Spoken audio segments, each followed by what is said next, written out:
What's the matter? You want another drink? No. I'm just watching you. I know you're watching me, and it's making me nervous. You've been nervous since we came back home. Pacing around like a caged lion. Well, at least you didn't call me a panda. I used to hate it when you called me a panda. Cruz. What's going on? I just got a lot on my mind, that's all. Yeah, you have ever since we saw that Cliff Monroe character at the church. Brilliant deduction, Eden. Listen, you're not being interrogated by the KGB here. We're supposed to be friends, remember? You only call us friends when you want to know something. I've noticed that. You know, I might as well go pull somebody's teeth. It would be a lot easier. No, stick around, stick around. Well, then talk to me. I'm going to talk to you. Just shut up and listen for a minute.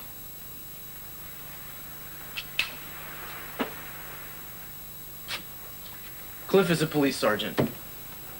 He and I went through the police academy together. And he wants me to help him solve the Carnation killer case. Informally, so to speak.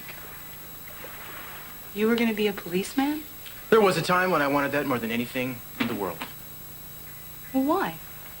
There's no money. There's no glamour. It's the hardest job in the world. If they gave awards for being thick-headed, you'd have to add a trophy room. You know that? I'm just talking about that. I don't think it's in line with what I know about you, that's all. You don't know anything about me. How long have I been telling you that? So you were going to be a cop. How'd you get involved in the spy business? I don't know. What? Yeah, I do know. They came to me right after I graduated. They said they could use me. I was a kid. I liked the money, for starters, about 10 times what I could have made as a rookie cop. And then there was all that jazz about the adventure and the world travel and the non-stop thrills. You know, the whole James Bond shtick. I can imagine. Yeah, so I went for it. You came to regret it?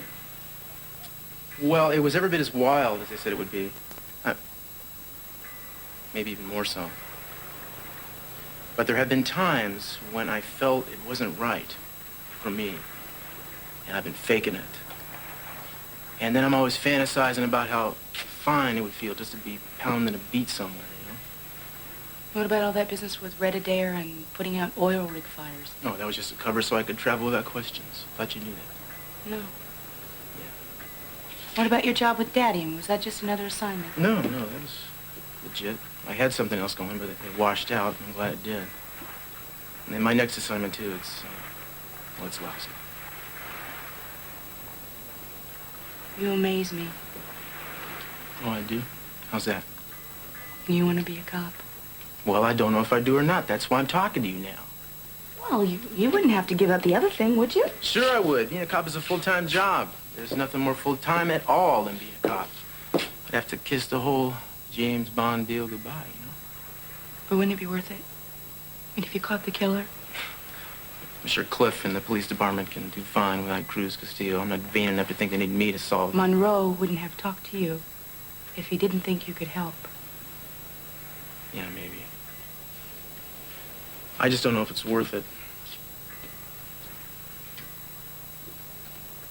Would it have been worth it if it had been my body that they found? No, that would be different. I know you. Sometimes I even get the crazy idea I still care for you. Usually it passes very quickly, like a speeding freight train. Somebody cared about Summer. Somebody cared about that waitress, too. Eden, times like this, I don't understand why we always have to be at odds. I don't either. Maybe it's because you're so pig-headed. Well, that's the pot calling the kettle black, isn't it? Maybe we're just too alike to ever get along. Yeah, maybe so. That's okay. Getting along is boring. I like a man who keeps me on my toes. Oh, that's just where I want to keep you, baby, on your toes. Off of mine.